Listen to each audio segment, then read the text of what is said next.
Nordstrom brings you the season's most wanted brands. Skims, Mango, Free People, and Princess Polly. All under $100. From trending sneakers to beauty must-haves, we've curated the styles you'll wear on repeat this spring. Free shipping, free returns, and in-store pickup make it easier than ever. Shop now in stores and at Nordstrom.com. We are Cultivate. Cultivate. Cultivate. Cultivate. Cultivate. Cultivate. We are Cultivate.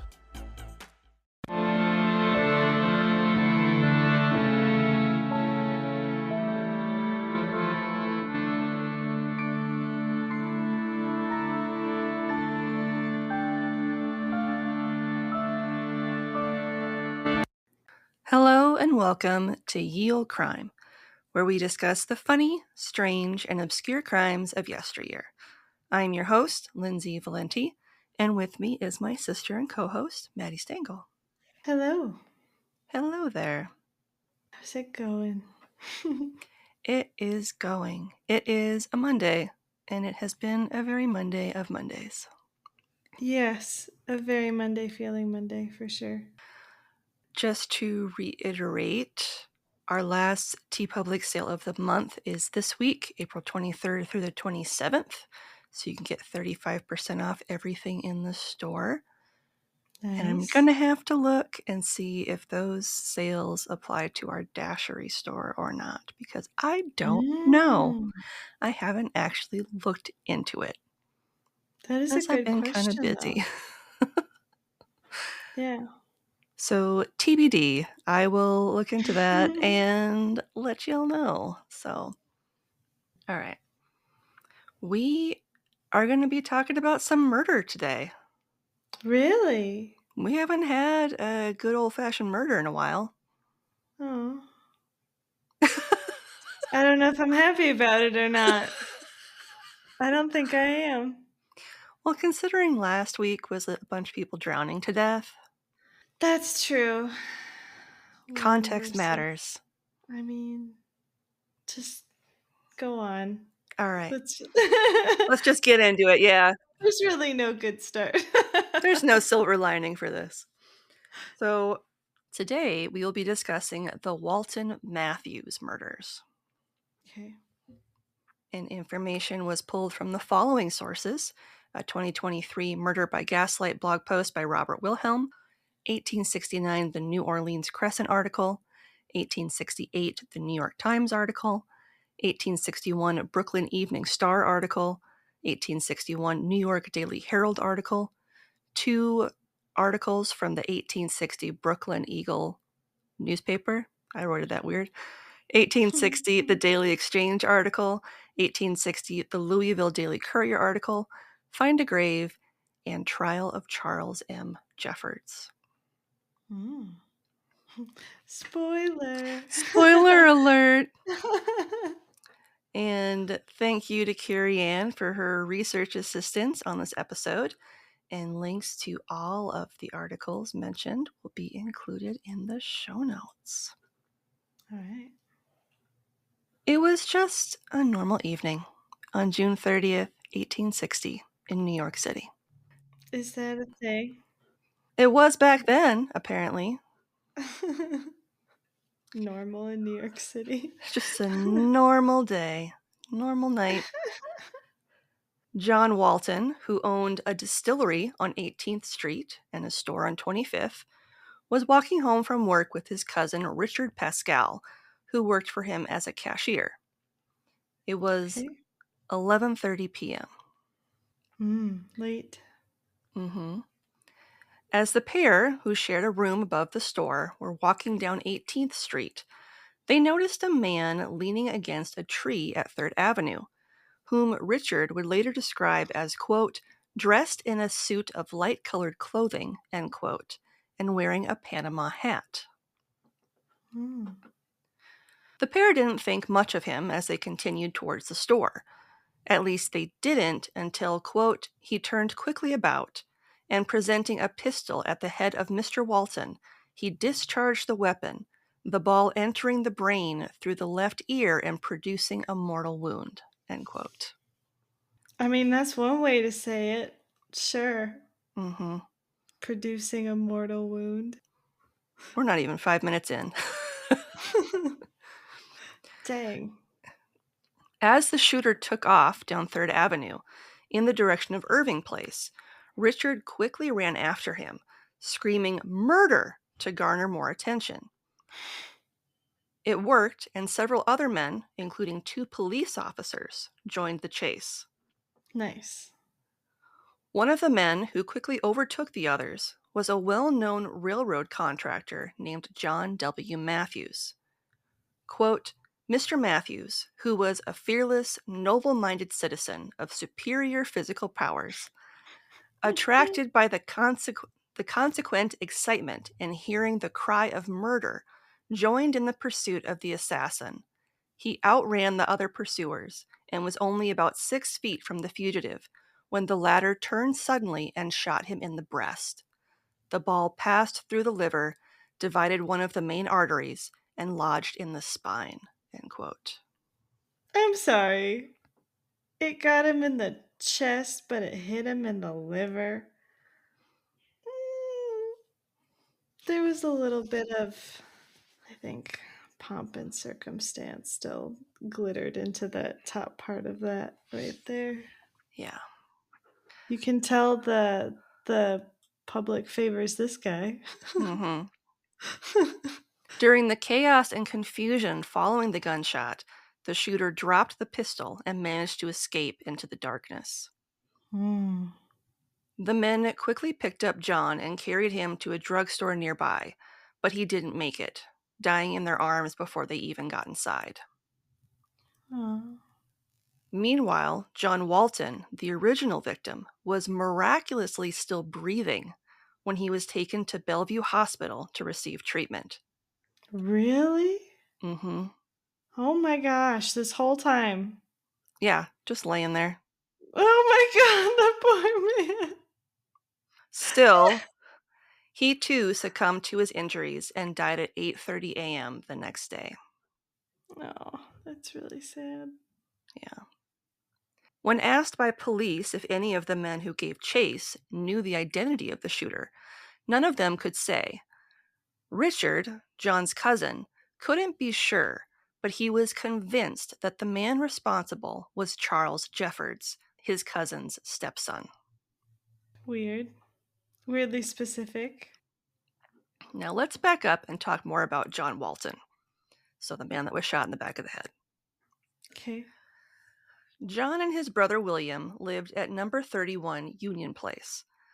John was a member of the firm of Messrs. Long and Walton, quote, whose establishments were at numbers 93 and 95 West 25th Street and in East 18th Street between 1st Avenue and Avenue A.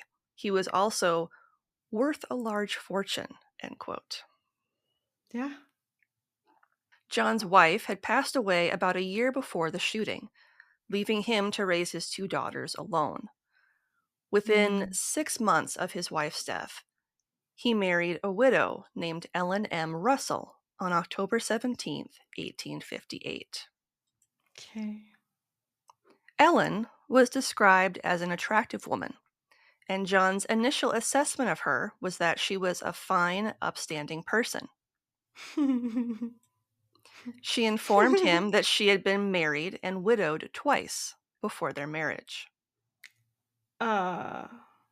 That's a few more than I would anticipate, but sure. How pretty is she? I don't know. Ellen brought 4 children with her into their blended family. Wow. Her 2 sons from her first marriage, Charles Jeffords, age 22, and Edwin Jeffords, age 19. Her 12-year-old son, Frank Russell, from her second marriage, and her 4-month-old daughter, Ellen, who was her niece that she had adopted from her sister. The family then moved into a home on 23rd Street. Now, following their wedding day, John began to notice some unusual behaviors on the part of his wife. So he decided to investigate further. Sure. What could go wrong? Right. It was through his sleuthing that he learned that one of her previous marriages hadn't ended with her husband passing away, but actually in divorce, with the man still living. Ooh, that would have been real scandalous. Mm-hmm. She had also been married 3 times. The third man from Ohio, whom she had married between her marriages to Jeffords and Russell. Uh-oh. And it wasn't even clear if the pair had legally separated before her marriage to Russell. Oh, no. The final piece of news that was brought to light is that Ellen hadn't adopted her quote-unquote niece. It was her illegitimate daughter. Dang. Additionally, Ellen's oldest son, Charles, began misbehaving not long after the marriage. He began drinking heavily and would bring people back to the house that John didn't approve of. So they didn't really go into it a whole lot, but from what I was able to glean from newspaper articles and some court transcripts was they were kind of like rough and tumble gambler type people. Like people that you would play cards with and lose a bunch of money with at like a bar. Like Yeah. that kind of people. Yeah. Now, after scolding both Ellen and her son for Charles' behavior, the tensions only seemed to escalate. On several occasions, Charles threatened to kill John in response to these heated exchanges. Cute. Just what you want. Yep. The New Orleans Crescent noted, quote, "In the quarrels between Mr. and Mrs. Walton, the 2 sons, whose name was Jeffords, invariably took the side of their mother. One of these sons, the younger, named Charles," which I think Charles was actually older, but whatever, "espoused his mother's cause with great bitterness. The quarrels deepened in intensity. Mrs. Walton at times bore bruised and bloody marks of her husband's heavy hand," end quote. Now, I could not verify that he actually hit his wife. So, like, Yeah. there was nothing anywhere that was like Confirmation either way. confirmation of bruises, doctor's visits. Not that I am victim blaming or anything, but I'm just want to go on record as saying this is an unsubstantiated claim that she was beaten, and I couldn't find Okay. evidence to confirm that she was actually beaten by her husband. Okay. Mrs. Walton would go on to be described by the New York Atlas paper as, quote, "a woman fond of money, luxury, and intrigue," end quote. Interesting descriptor of her. Mm-hmm. Got it. Which made it easy to compare her to another quote-unquote femme fatale named Emma Cunningham, who had murdered her husband, Dr. Harvey Burdell, in 1857. In the comparison, they stated that she was, quote, "one of those smart, intriguing adventurers of the Mrs. Cunningham school, who are constantly lying in wait to trap wealthy middle-aged bachelors and widowers," end quote.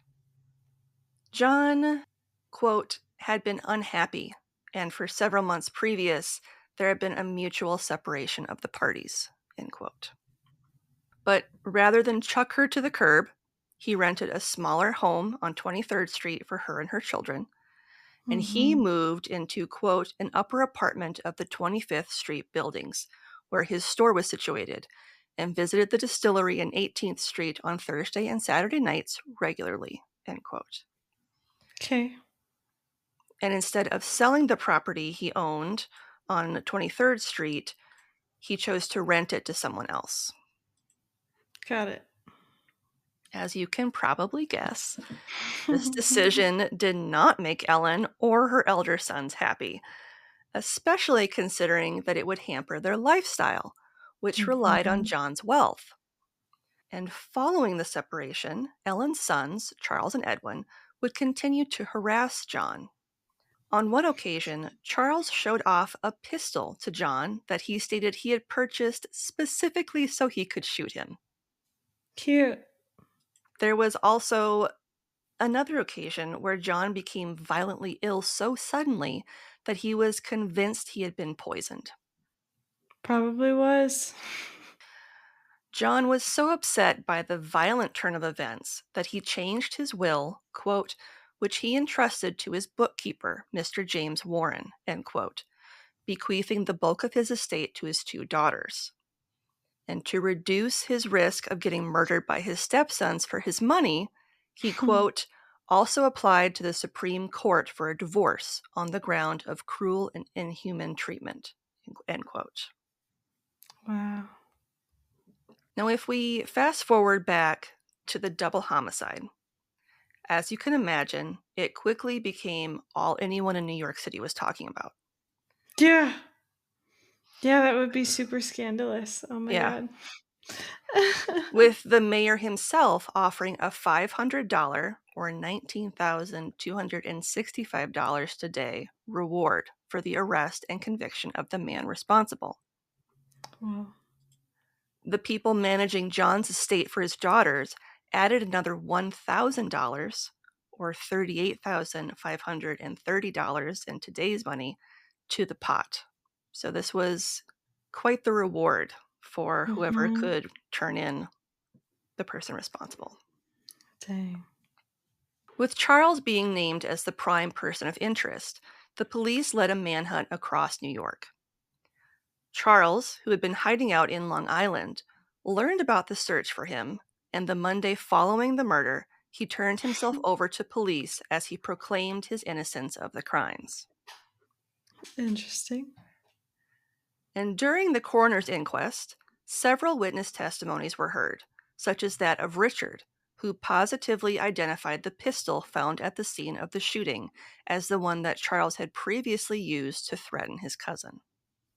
The July 12th, 1860 edition of the Daily Exchange noted of the coroner's investigation, quote, the coat found in Charles Jeffords' trunk was recognized as being like the one worn by the person who fired the pistol, end quote. Ellen, so the wife, also gave testimony, stating that there was no animosity between her sons and their former stepfather. The July 17th, 1860 edition of the Brooklyn Eagle noted the following of the coroner's inquest. Quote, the investigation into the circumstances attending the murders of Messrs. Walton and Mathews was resumed before Coroner Jackman and a jury in the Supreme Courtroom this morning. Mrs. Walton was present. She was dressed in deep mourning. 2 other ladies sat beside her. Charles Jeffords was also present. He is rather agreeable in his appearance, dresses well, and seems to pay particular attention to his hair, which is frilled and frizzled in the most approved style. Weird. I know. Mary Ann Davis Sworn testified to having seen a young man whose side face she thinks resembles that of Charles Jeffords. Immediately after the shot was fired, she saw this young man go into an area on the opposite side of the street, in 16th Street, near 4th Avenue. He jumped over the fence into the area. He wore a light coat, but could not identify the man. John Monroe of the 18th Precinct Police. On evening of 13th of June, I was on the corner of 3rd Avenue and 20th Street. Next day, my attention was called to a pistol on a grass plot in the rear of a house on northeast corner of Union Place and 16th Street. 2 of the barrels were discharged, and 3 were loaded. My attention was called to the pistol by persons living in the house. I think the name of Darby is on the door. I know nothing concerning the shooting of this pistol. There is a high fence on the street. The pistol was 6 or 8 feet distant. Took the pistol to the station house and gave it to Captain Bennett. Heard a great many say that a man with a light coat on had thrown it over. It must have been about 100 feet from 4th Avenue where the pistol was found. End quote. Another witness, Mr. William M. Betts, gave testimony. William knew Charles well, having been friends for the last 2 or 3 years. William, who lived in Cachogie, Long Island, had been visited by Charles the week of the murder. with Charles staying until the 28th before sharing that he would remain in New York until after the 4th of July. The pair traveled to New York together, and William didn't see him again until July 2nd, around 8 p.m. at the Union Hotel in Brooklyn. William described Charles's pistol, which was a Colt with 6 barrels. The Louisville Daily Courier discussed the inquest as well, stating in the July 23, 1860 edition, quote, "The first witness called was Dr. A.S. Jones, who deposed that he was acquainted with Charles Jeffords. On the Monday night subsequent to the murder, about 2:30 o'clock, so 2:30 in the morning, he was sent to the Hone House to see Charles Jeffords. He found him lying on the bed and suffering from glandular swellings of the groin." Oh. Yes. The swelling appeared to be chronic. He did not think that the swellings could be produced by violent running, though it was possible they might be. He had some conversation with Jeffords about Mr. Walton's death, and he, witness, advised Jeffords to give himself up. Jeffords said that he had tried to do so during the previous afternoon, but had not been able to find a magistrate. Another physician then gave testimony to the effect that these swellings are nearly always produced by violent exertion, such as running, jumping, etc. Dr. A. Gunn, a family physician of the late Mr. John Walton, deposed that about 6 months ago he was called to attend Mr. Walton. When he, the doctor, left, Mr. Walton accompanied him to the door and said, alluding to Mrs. Walton, quote, "For all her honeyed words, she has a pistol in her breast," end quote. Ooh. Yeah. That would have been something to say back then. Yep. The inquest would take 2 weeks, and although there was little information tying him to the crime, the jury brought in the following verdict. Quote, that the said John Walton came to his death by a pistol shot wound inflicted by the hands of Charles M. Jeffords, end quote. Mm-hmm. In response, Charles stated that he was 21 years old, a native of Washington, D.C., and, quote, "I am entirely innocent of this charge, and am advised by my counsel to retain my witnesses before the unbiased consideration of the grand jury of this county. Therefore, at this time, before this jurisdiction, I have nothing further to say," end quote. Mm. Charles was formally charged with committing first-degree murder and was sent to the Tombs, or the Manhattan Detention Complex. Well, due to the lack of evidence, the prosecution was reluctant to take the case to trial. After an 8-month delay, oh my, Charles's attorney moved that his client be released, but the motion was overruled. So he's just been there for 8 months, He's chilling. just been chilling in prison. Oh my God. Charles was mentioned in the October 5th, 1860 edition of the Brooklyn Eagle. Quote, "Jeffords, it will be recollected, was committed by Coroner Jackman on suspicion of being implicated in the murders of Messrs. Walton and Mathews, which tragedy is yet fresh in the recollection of every newspaper reader. He complains greatly of his confinement, and is highly indignant that he should be kept there on no direct evidence. And after the district attorney had failed to present his case to the grand jury after 3 terms of the Court of Oyer and Terminer had passed, Jeffords thinks he is entitled to his release on account of the shortcomings of the district attorney, and also because there is no evidence against him," end quote. The trial for the murder of John Walton began on June 10th, 1861, almost a year after the murder took place. It was held in the Court of General Sessions and was presided over by Recorder Hoffman and District Attorney Waterbury, and, quote, "Messrs. Sedgwick and Amphin conducted the case for the people, while Messrs. James T. Brady and A. Oakey Hall defended the prisoner," end quote. Okay. The trial lasted only 2 days. That's not very long at all. This is all like textbook. Although everyone agreed that Charles was the most likely suspect and guilty of the crime he was being charged with, there just wasn't enough evidence to convict him. That's so frustrating. Oh my god. So it came as no surprise that he was found not guilty by the jury. Oh my god. Quote, when the verdict had been announced and the prisoner's discharge ordered by the court, Mr. Brady asked that as the evidence against his client in relation to the murder of Mr. Mathews was of precisely the same nature as that of this case, the prisoner be allowed to go at large upon his own reconnaissance, under a suspension of further proceedings against him. The motion was granted, and Jeffords stepped forth a free man once more. End quote. Well, Charles had been living outside of prison for about 6 months when he started to press his luck. During a confrontation with John's brother William at the 25th Street store, Charles stated, quote, do you know who I am? I am Charles Jeffords, the man who murdered your brother, and I can shoot you as quick as I shot him. End quote. I'm sorry. You did what, where, and when? I'm sorry. William, curious to know what happened to his brother, asked Charles for details on his brother's death, I mean, why not at this point? assuring him that since he had been acquitted, he couldn't be tried again for the same crime, which is accurate.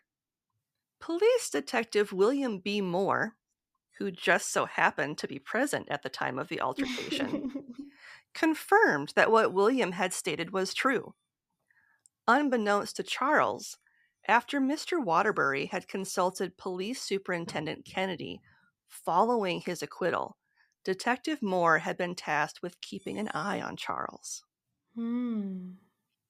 So, with nothing to lose, Charles told them that he had set out that night with the express purpose of killing John after he and his mother, Ellen, had fought.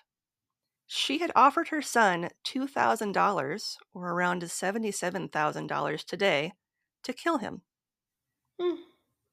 So while, yes, Charles could no longer be tried for the murder of John Walton, he seemed to have forgotten that he was also charged with the death of John Mathews. And thanks to his impromptu confession, there was now enough evidence for the district attorney to take the case to trial. So stupid. So stupid. He's so dumb. Oh my god. Before we proceed, I would like to acknowledge John Watts Mathews a bit more. Yeah, let's. So you know who this man was. So John was born September 29th, 1826, to parents John B. Mathews and Evelyn Gardnier. He was the third of 4 children. His eldest sister, Anne Eliza, was born in 1822. Sister Maria Ellen was born in 1824. And his younger brother, Captain Daniel B. Mathews, was born in 1828. Now, on the day of his murder, he had spent it with his sisters, quote, on an excursion to the fishing banks, and having accompanied them to their residence, he went to 79th Street and was on his way home again when the tragedy occurred. He left a wife and young child to mourn his death, end quote. Fun fact, John and his younger brother Daniel would be buried in the same plot, Section K of the Johnstown Cemetery in Fulton County, New York. They both share a monument, as Daniel passed away in Washington, D.C. just 3 years after his brother on July 21st, 1863. At the time of their deaths, John was 33 and his younger brother was 35. Charles' trial for the murder of John Mathews started later that year on December 18th, 1861. Charles's attorneys, Messrs. Jas T. Brady and John S. Holmes, did everything they could to save their client. But unlike his first trial, thanks to the testimonies of both William Walton and Police Detective Moore, there was enough evidence to convince a jury of his guilt. The December 22nd edition of the New York Daily Herald documented the 4th day of the trial in part. Quote, the courtroom was even more crowded than on the previous days, and the interest increases as the trial draws towards a close. The district attorney then read the following letter, which was written by Jeffords to Moore. Kochogi, October 9th, 1861. Friend William, I have just received your kind and friendly letter, and I am very much obliged to you for your offer of assistance, but you don't know the old lady as well as I do. I guess I can stick it out here until she comes down with her good American soap. She always grambles like the devil when I ask her for money. She has got to send it to me, or I'll play hell when I do go home. She don't know what she is talking about half the time. When you see her, tell her for me that she has got to send it, and I don't ask it as a favor, but I demand it as a right. She had better not put on any airs with me, for I am not in the humor to stand them. If she will pay me what she owes me, tell her that I'll never trouble her for another cent in the world. Why the hell don't she raise a mortgage on her estate if she is so damned hard up? She has played that story just about long enough. But I suppose you don't care about hearing of our family jars, so I will change the subject. End quote. Wow. Ellen was called to testify, and it was noted, quote, Mrs. Walton, who appears to be a genteel and cultivated person, was fashionably attired, wearing a large fur cape, end quote. Oh, a cape. Wow. Mm-hmm. After a jury deliberation of 1 hour, Charles was found, quote, guilty of murder in the first degree, end quote, of John Mathews and sentenced to death. Yep. Fun fact. At this time in history, you couldn't be sentenced to death and executed right away. Really? According to the law, which had recently been changed, anyone sentenced to death had to serve 1 full year in prison before their execution, after which the governor would decide on the date of their execution. Oh. Interesting. Throughout 1862, Charles's attorney tried and failed to appeal the verdict. But either way, by the time May of 1868 rolled around, Charles was still sitting on death row in Sing Sing prison 6 years after his conviction. He had also sworn up and down that, quote, if he ever obtained a release from prison, he would shoot Officer Moore, Mr. Waterbury, and others connected with the prosecution of his trial, end quote. I mean, you can't really get more literal than that. I'll shoot you dead, and then you shoot him dead. May 15th, 1868, Charles Jeffords, aged roughly 31, was found dead in the stable loft of Sing Sing prison. Charles had sustained 5 axe wounds, and any of them could have been the fatal blow. Oh. The day before, Charles hadn't been feeling well, so he had been allowed to skip dinner and perform some light work at the stable instead of eating. He had been reading a book in the hayloft when he was attacked. It's just all weird. It's all really weird. Yeah. Inmates Thomas Burns and George Whittington, who had been in the workyard chopping wood at the same time, were charged with Charles' murder. Thomas and Charles did not get along with each other, ever since Thomas caught Charles taking part in what was described as a, quote, beastly, infamous crime against nature, end quote. Oh. I don't know what that means. I don't know if I want to. No. But Thomas told other inmates about what he had seen, which is why Charles disliked him. And in December of 1868, Thomas was found not guilty of the murder of Charles, and the charges against fellow inmate George would go on to be dropped. Damn. Yeah. Okay. And it wasn't long before it and Charles himself were soon forgotten. Yeah. Sad, but true. And that's the murders of John Walton and John Mathews. All bad. Mm-hmm. Like, just textbook bad. Yeah, textbook bad. I'm Elise, your morbid historian who is obsessed with researching historical true crimes and decided to turn it into a podcast. Join me as I journey through time to rediscover history's most poignant crimes. Old Blood episodes post every 3 weeks and cover crimes from the ancient days up until the dawn of the Second World War. From the Batman slayer who hid in his lover's attic for a decade, to the closeted Hollywood chauffeur who was mysteriously shot dead before testifying at a celebrity's divorce trial, Old Blood digs deep to uncover the truth about history's most infamous murders and criminal trials, even when the truth pisses people off. For history, mystery, and a whole lot of sass, listen to Old Blood Podcast, available on all major platforms. And this week's podcast plug is Old Blood. Old Blood is the bloodiest podcast of the past. Elise is obsessed with researching historical true crimes and decided to turn it into a podcast. Join her as she journeys through time to rediscover history's most poignant true crime cases. Episodes are released every 3 weeks and are available on all major platforms. And we will have a link to her show in the show notes. Nice. And Carrie Ann would like to know, so Maddie and you have been dropped into Salem just before the witch trials. Oh, no. You have to prevent it by interacting with the girls who started it. How would you change what they do?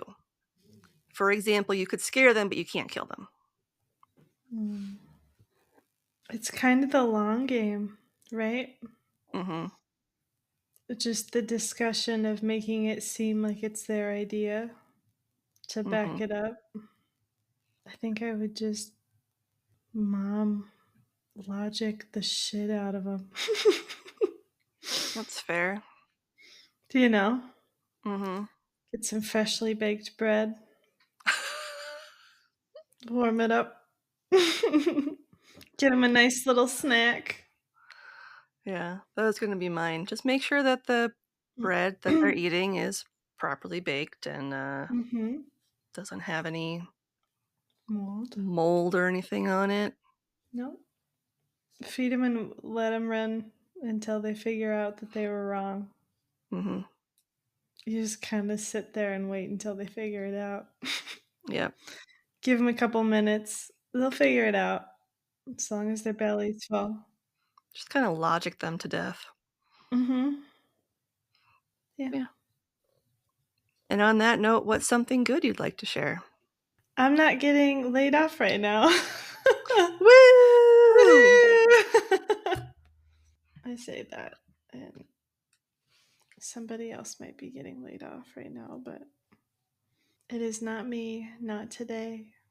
And I'm very thankful that I get to stay at my job that I really love and that I've been worried about losing for the last 20 days. Mm-hmm. So it's a pretty okay day today, I think. How about you? What's one good thing? I, over the past weekend, so not on Easter, but on Saturday, I deep cleaned my bathroom. Nice. I have not cleaned my bathroom in some time. Depression. And was like, today's the day. So pulled everything out, deep cleaned everything, threw out some stuff, reorganized it. Nice. Feels good. Awesome. All right. Shall we? Mm-hmm. We wouldn't be here without support from listeners like you. If you're interested in supporting us financially, you can leave a one-time or monthly donation over on Buy Me a Coffee or our Venmo page. Links are in the show notes. And we make a point of reaching out to send you a thank you note and stickers to show our appreciation. Want to show your support in a more concrete way? Pick up some Yield Crime merch over at our TeePublic shop. We shout out whenever there is a sale each month, and we work to make sure we're creating new designs and changing it up whenever possible. And hey, thanks for listening.